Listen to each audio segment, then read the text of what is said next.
I'm not around, have you found I'm always on your mind? We talked about the coronavirus and the facts. Mm-hmm. They really like the second part of that. That's at 319. Wow. Yeah. Yeah. So we are definitely getting views on the pretty regular now, Mm-hmm. which is excellent. All right. Yeah. All right, we're going to start here at 28 minutes on the timer.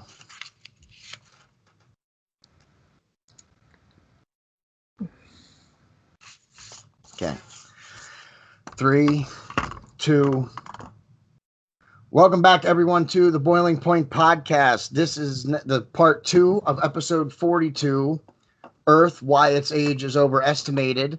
In the first part, we had talked about a number of different things, carbon dating being one of them. And now we are doing the second part remotely because we had some technical difficulties. So we're going to do this one's going to be a remote podcast. Marcus Fredrickson played us in. Go check out his channel, which is available in the description of this video. You can also support us by liking, commenting, sharing, subscribing, and you can visit our storefronts at bonfire.com/store/The Boiling Point Podcast. My guests on this episode, if you watched part 1, which if you haven't watched part 1, you should stop right now, go back, watch part 1, and then tune back into this episode, is my senior faith correspondent, Pastor Gavin Whitcomb. Gavin, welcome Hello. back.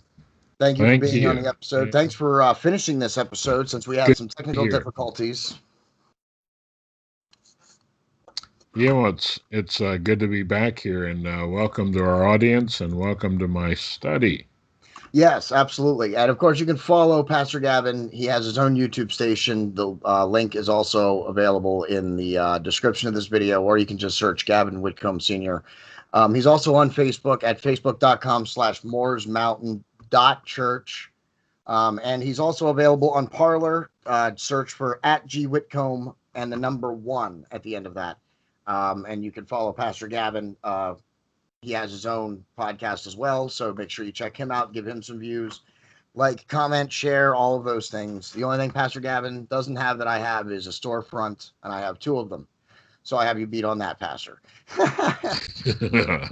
But you certainly have me on the knowledge, so that's where we're going to turn the episode over to you now and let you continue with the why the Earth is not, in fact, as old as people think it is, millions and billions of years old, but is much closer to maybe 6 or 7 or maybe even possibly 8,000 years old. Mm-hmm.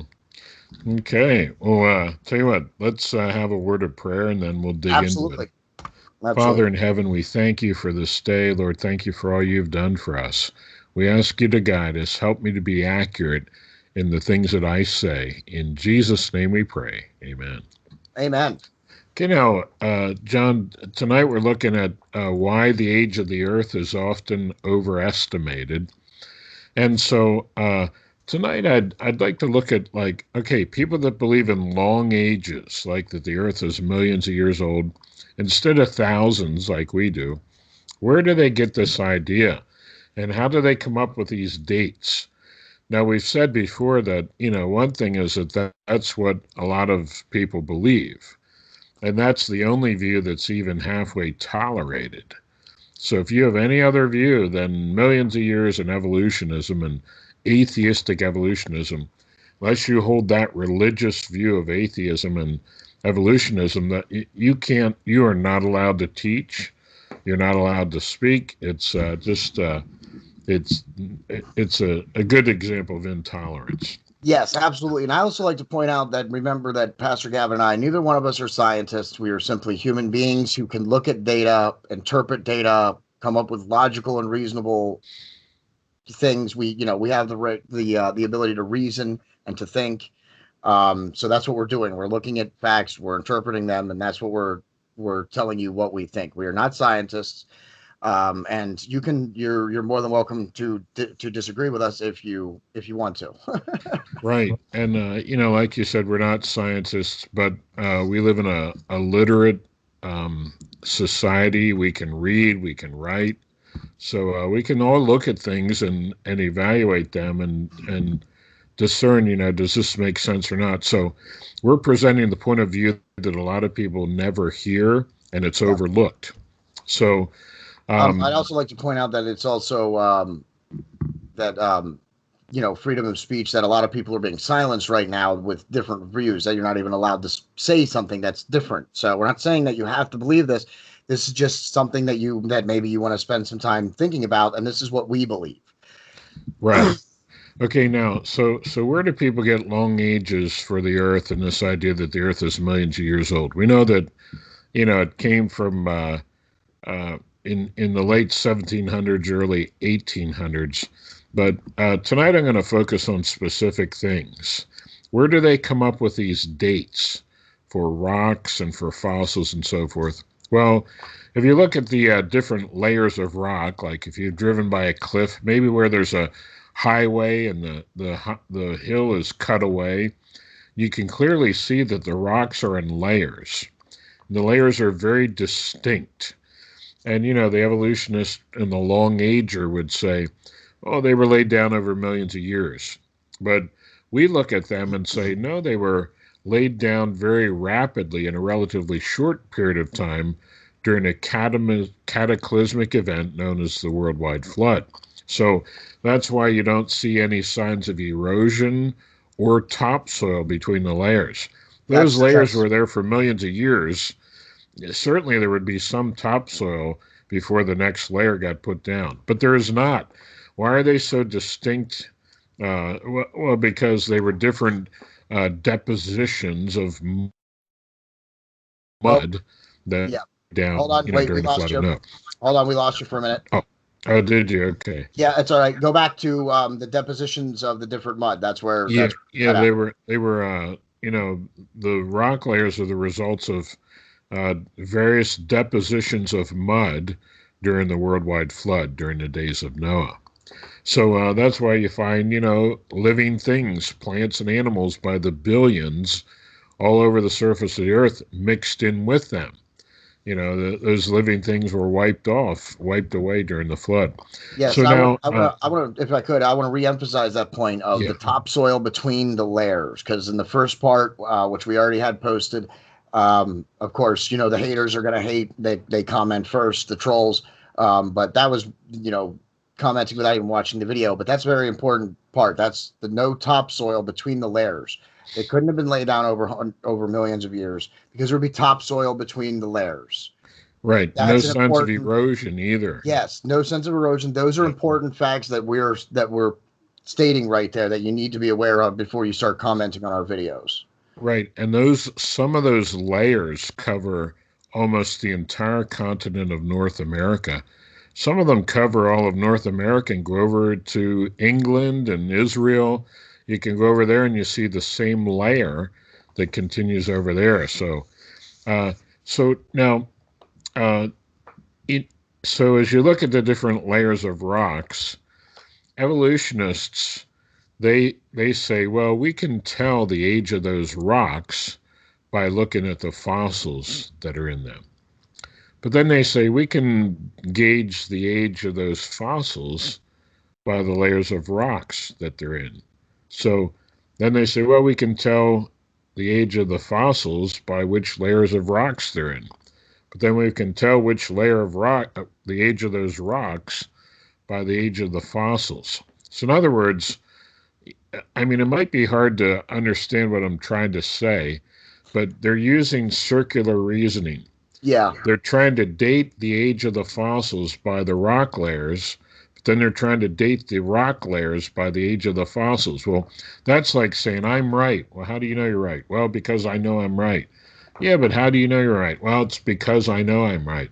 See, yeah. I'm arguing in a circle. And in logic, that fallacy is called circular reasoning. It's not valid.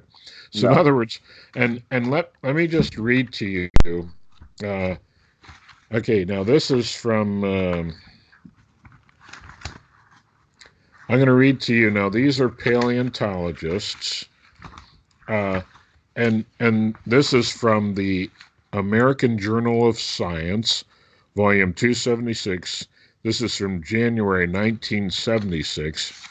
J.E. O'Rourke, and this scientist wrote an article, Pragmatism versus Materialism in Stratigraphy.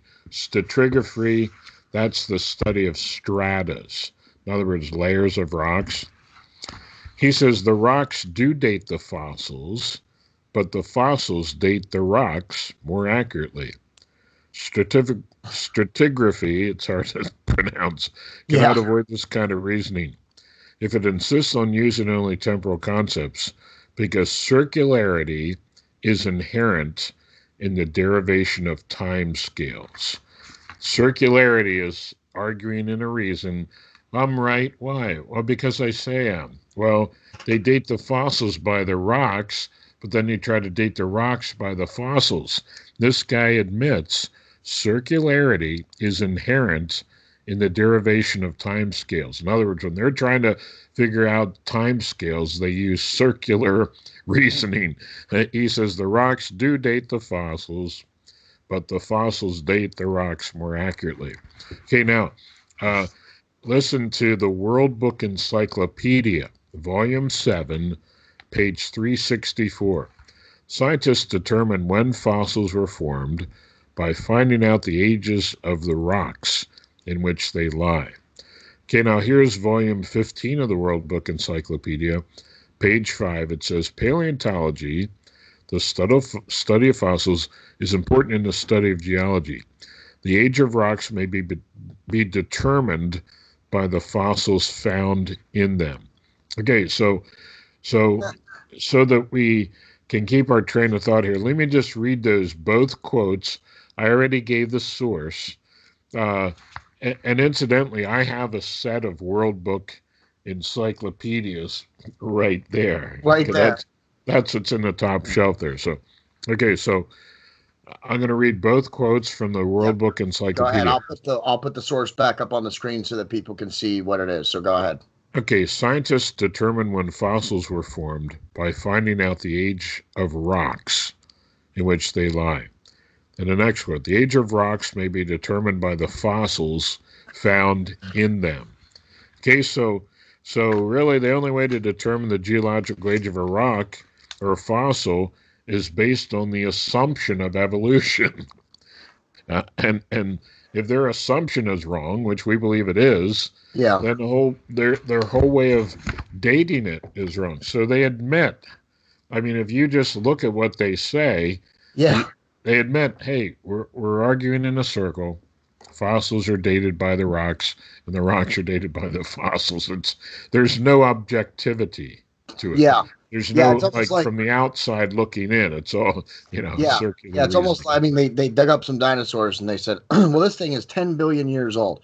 Well, how do you know that? Well, because of the rocks that are by it. And now forget what I just told you. Well, how do you know that the rocks are that 10 billion years old? Oh, because of the fossil. Yeah, we found a 10 billion year old dinosaur. Yeah.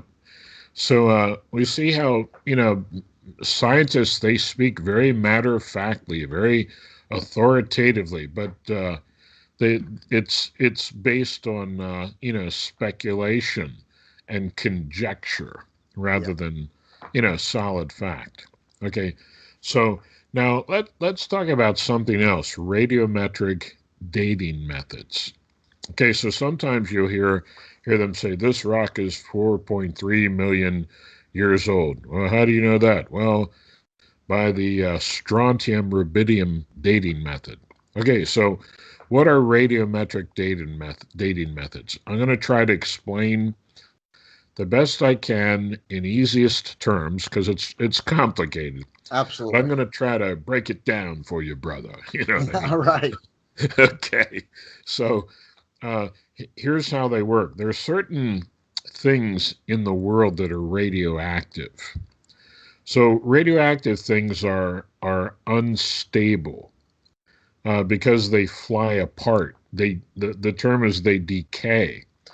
And like, for example, there are some elements that will have extra neutrons in the nucleus of each atom. And for some reason, I don't know why, but they will decay. They'll eject the neutron, and then it'll become a different element. Now, this is not evolution, because this is the opposite of evolution. They're decaying, so they're devolving, just like everything else on Earth.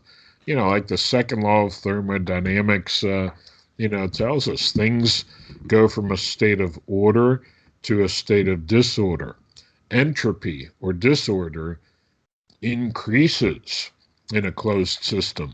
So, that's what we see in the universe. So these things radioactively decay. When that happens, it can be injurious to living things, so we know the wrong kind of radiation is not good for us, right? Yeah. So there are certain elements that radioactively decay.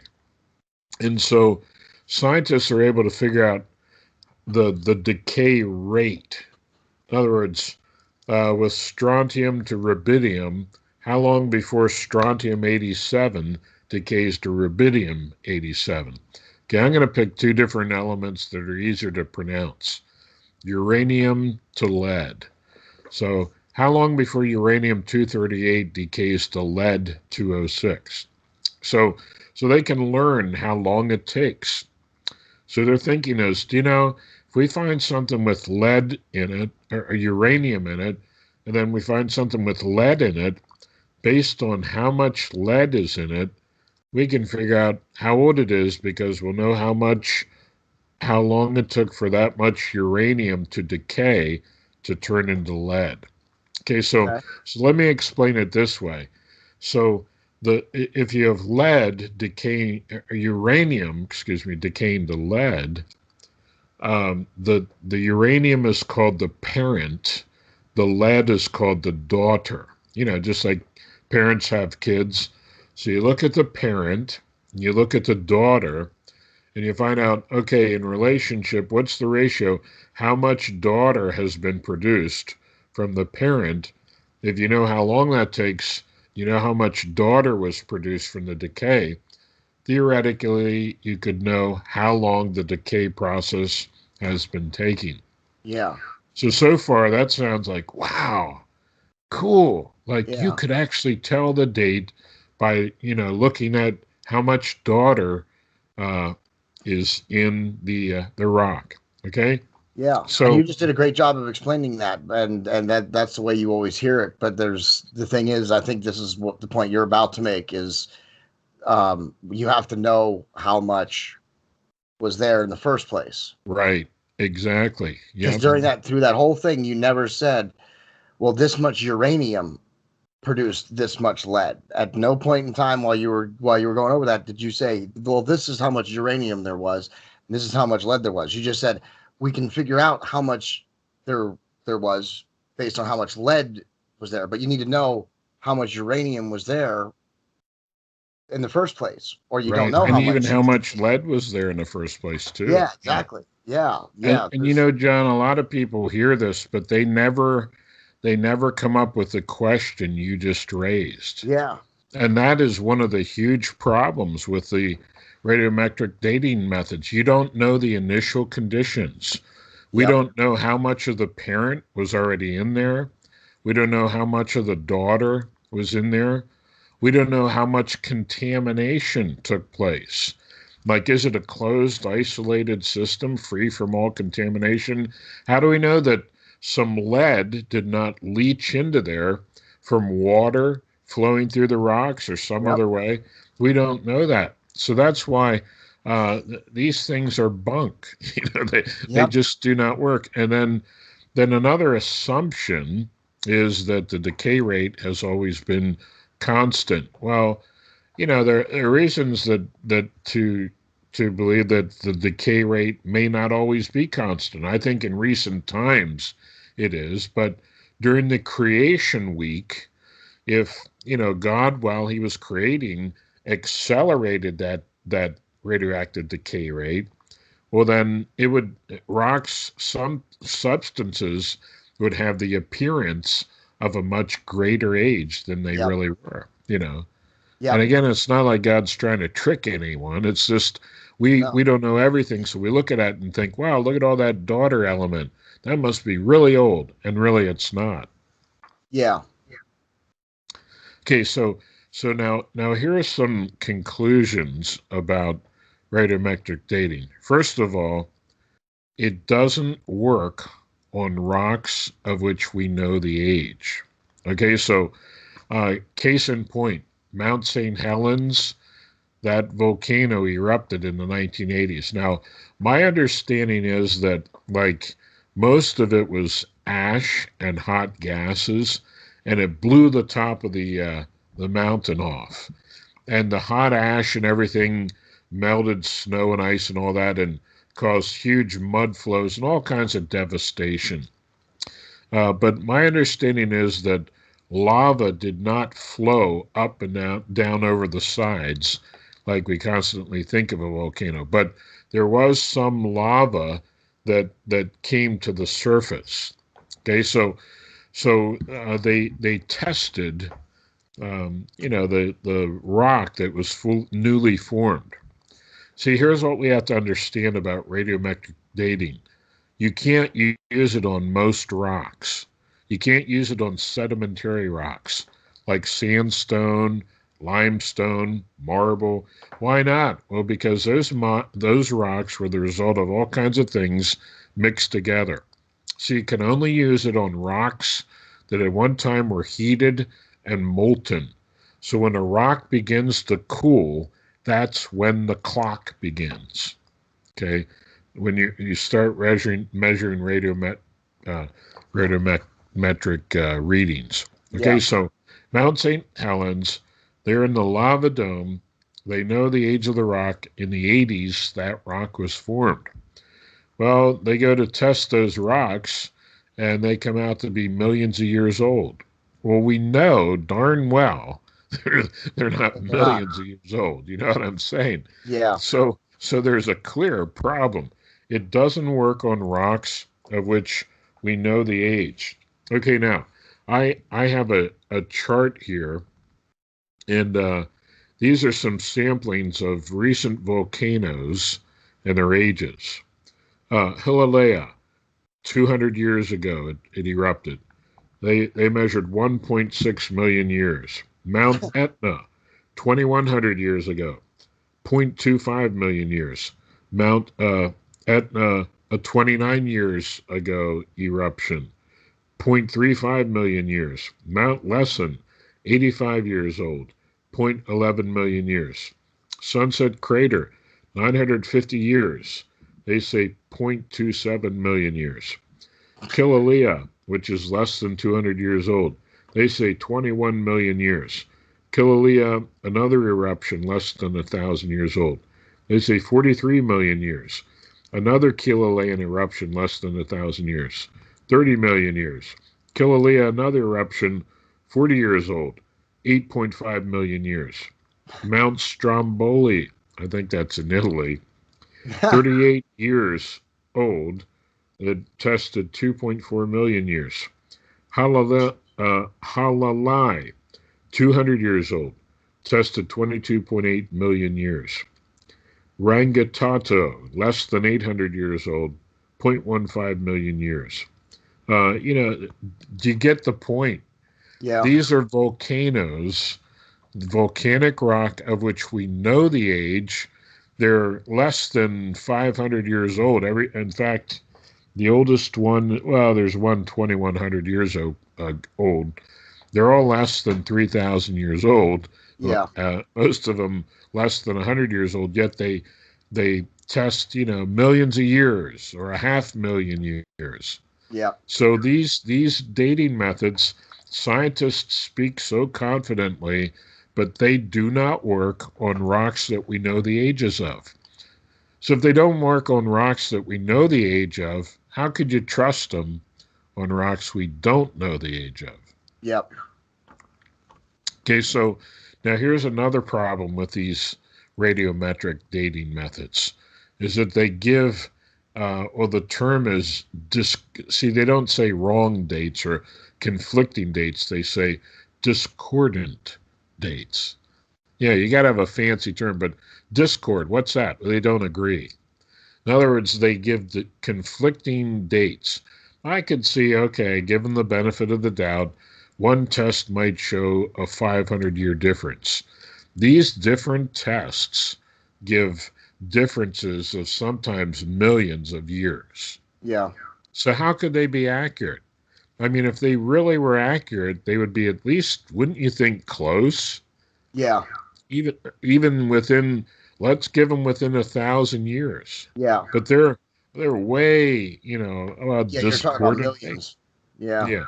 Now, doesn't that say there's a problem if all these methods they don't work? And when you test it on something you don't know the dates, they're different. They conflict and vary by millions of years. So that's bogus. Yeah. There's something wrong. And then the third thing is, how can you find an absolutely pure, uncontaminated sample that, like you were saying, how do you know if there was any of the parent or the daughter in it to begin with? You don't know. So there's so much uncertainty, so much of it rests on conjectures, on, presupposing that evolution is true and kind of reading long ages into it. But it's really not reliable. I wouldn't bet my life on their accuracy. That's for certain. Yeah, absolutely. I don't agree with it either. I don't agree with the way that they date things. Yeah, doesn't make any sense. As you pointed out, rocks we know the ages of, they can't even pinpoint the age of rocks we know. Mm-hmm. I mean, right. Yeah. When you actually have the answer in front of you, and then the test does pronounce the wrong answer, then there's got to be something wrong with your test. Right. Yeah. Okay. Now, John, what I'd like to talk about next is carbon-14. All right. In fact, actually, though, I think we should we're going to switch over to Rumble. So if you want to continue part 2 of episode 42, then you need to switch over to Rumble right now. And before we switch over on Rumble, I'm going to explain how carbon-14 works and how it works and why it works for some things and it doesn't work for others. So join us there. Yes, excellent. And make sure you check out the episode before you comment. A lot of people who like to comment don't like to watch the videos, but I encourage you all to switch over now. Rumble, sorry, YouTube, Facebook, we're leaving you behind. So long. The gift you gave so that we might be